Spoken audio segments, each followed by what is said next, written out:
दशक पहिला, समास आठवा, सभास्तवण. श्रीराम.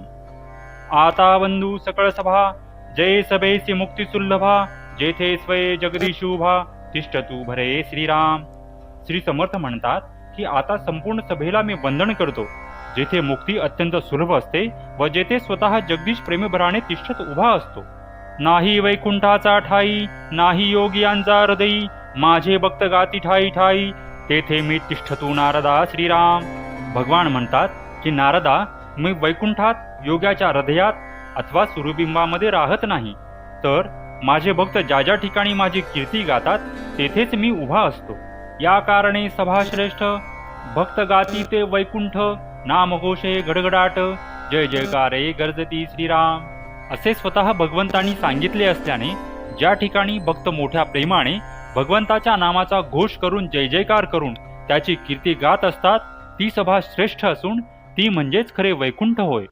प्रेमळ भक्तांची गायणे, भगवत कथा हरिकीर्तने, वेदव्याख्यान पुराण श्रवणे, जेथे निरंतरी श्रीराम.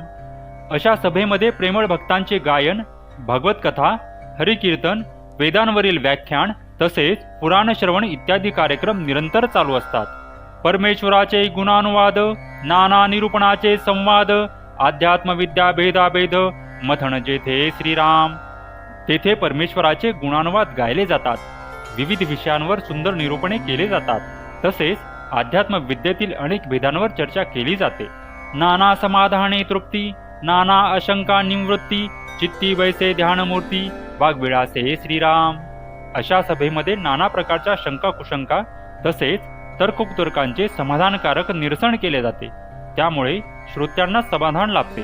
अशा प्रकारे व्याख्यान, प्रवचन इत्यादींमुळे श्रोत्यांच्या अंतःकरणात त्यांच्या इष्टदेवतेची मूर्ती स्थिर होण्यास मदत होते. भक्त प्रेमळ भाविक, सभ्य सलोख सात्विक, रम्य रसाळ गायक, निष्ठावंत श्रीराम.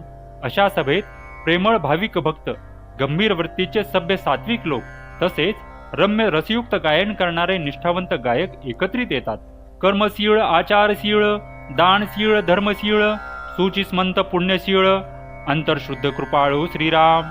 या सभेत कर्मनिष्ठ, आचारनिष्ठ, दानशील, धर्मनिष्ठ, पवित्र आचरणाचे पुण्यशील व ज्यांचे अंतःकरण अत्यंत शुद्ध आहे व जे कृपाळू आहेत असे लोक सम्मिलित होतात. योगी वितरागी उदास, नेमक निग्रह तापस, विरक्त निस्पृह भोवस, अरण्यवासी श्रीराम. दंडधारी जटाधारी, नाथपंथ मुद्रधारी, एक बाळ ब्रह्मचारी, योगेश्वर श्रीराम. तेथे योगी, वैराग्ययुक्त, उदासीन, नियमनिष्ठ, निग्रही, तापसी, विरक्त, निस्पृह, बराच काळ अरण्यात राहणारे दंडधारी, जटाधारी, नाथपंथी, मुद्राधारण करणारे वैष्णव, तर कुणी बालब्रह्मचारी वा योगी असे नाना प्रकारचे लोक येतात. पुरश्चरणी आणि तपस्वी, तीर्थवासी आणि मनस्वी, महायोगी आणि जनस्वी, जनासारखे श्रीराम. कुणी पुरश्चरण करणारे तर कुणी तपस्वी, कुणी तीर्थक्षेत्रात राहणारे तर कुणी मनाचा निग्रह करणारे, कुणी महायोगी तर जनात राहून जनांवर स्वामित्व गाजवणारे लोकांचे श्रद्धास्थान असणारे असतात. सिद्ध साधू आणि साधक, मंत्रयंत्र शोधक, एकनिष्ठ उपासक, गुणग्राही श्रीराम. सिद्ध, साधू, साधक, मंत्रयंत्र करून देणारे, कुणी एकनिष्ठ उपासक तर कुणी गुणग्राही असतात. संत सज्जन विद्वज्जन, वेदज्ञ शास्त्रज्ञ महाजन, प्रबुद्ध सर्वज्ञ समाधान, विमळ करते श्रीराम. येथे संत, सज्जन, विद्वान, वेदज्ञ, शास्त्रज्ञ, महाजन, ज्ञानी, सर्वज्ञ तर कोणी शुद्ध समाधान करणारे असतात.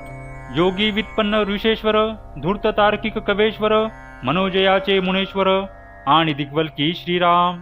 योगी, विद्वान, ऋषीश्वर तर कुणी धूर्त, तार्किक, कवीश्वर, मनोनिग्रही मुनिश्रेष्ठ तर काही दिगंबरही असतात.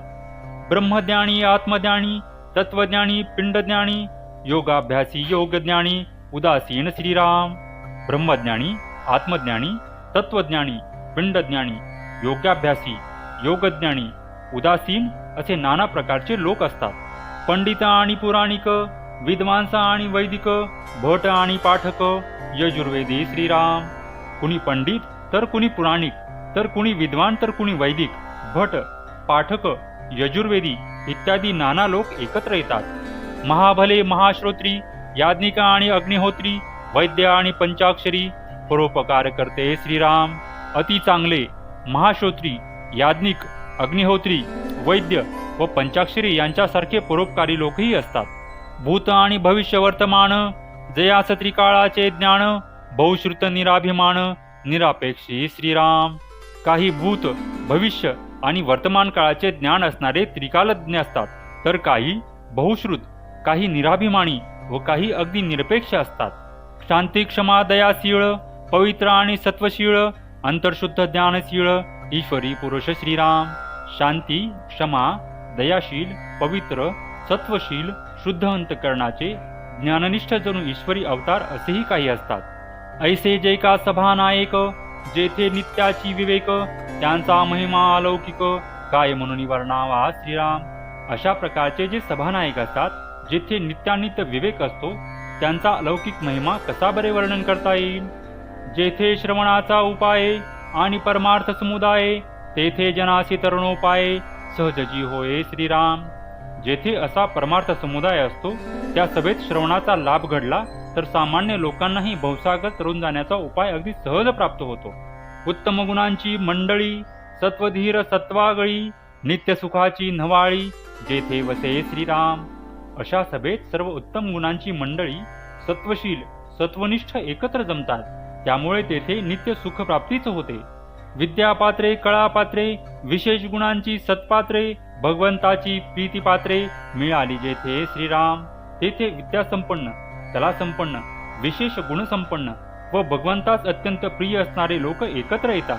प्रवृत्ती आणि निवृत्ती प्रपंची आणि परमार्थी गृहस्थाश्रमी वानप्रहस्ती संन्यासाधिक श्रीराम. प्रवृत्त निवृत्त प्रपंची परमार्थी गृहस्थाश्रमी वानप्रस्थी आणि संन्यासी तेथे असतात. वृद्ध तरुण आणि बाळ पुरुष स्त्रियाधिक सकळ अखंड ह्याती तमाळ निळ अंतर्यामी श्रीराम.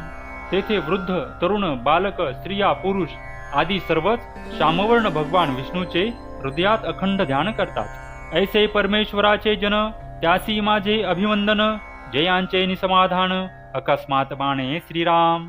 असे जे परमेश्वराला प्रिय असणारे लोक आहेत, त्यांना मी अभिवंदन करतो. त्यांच्या सहवासाने तत्काळ समाधान मिळून ते स्थिर होते. ऐसिया सभेचा गजर तेथे माझा नमस्कार जेथे नित्य निरंतर कीर्तन भगवंताचे श्रीराम. जेथे नित्य निरंतर भगवंताच्या कीर्तनाचा गजर होत असतो, अशा सभेस माझा नमस्कार असो. जेथे भगवंताच्या मूर्ती तेथे पाविजे उत्तम गती ऐसा निश्चय बहुतान ग्रंथी महंत बोलिले श्रीराम. जेथे अशा प्रकारे भगवंताच्या मूर्ती स्वरूप सत्पुरुष असतात, तेथे गेले असता सहजच उत्तम गती प्राप्त होते, असे अनेक संत महंतांनी अनेक ग्रंथातून ठामपणे सांगितले आहे. कल्लो कीर्तन वरिष्ठ जेथे होय ते सभाश्रेष्ठ कथाश्रवणी नाना नष्ट संदेह मावळती श्रीराम. कलियुगात हरिकीर्तन हेच सर्वोत्कृष्ट साधन असून जेथे हरिकीर्तन होते तीच सभा श्रेष्ठ होय. तेथील श्रवणाने नाना प्रकारचे वाईट संदेह नाहीसे होतात. इति श्री दासबोधे गुरुशिष्य संवादे सभास्तवण नाम समास 8वा. श्रीराम.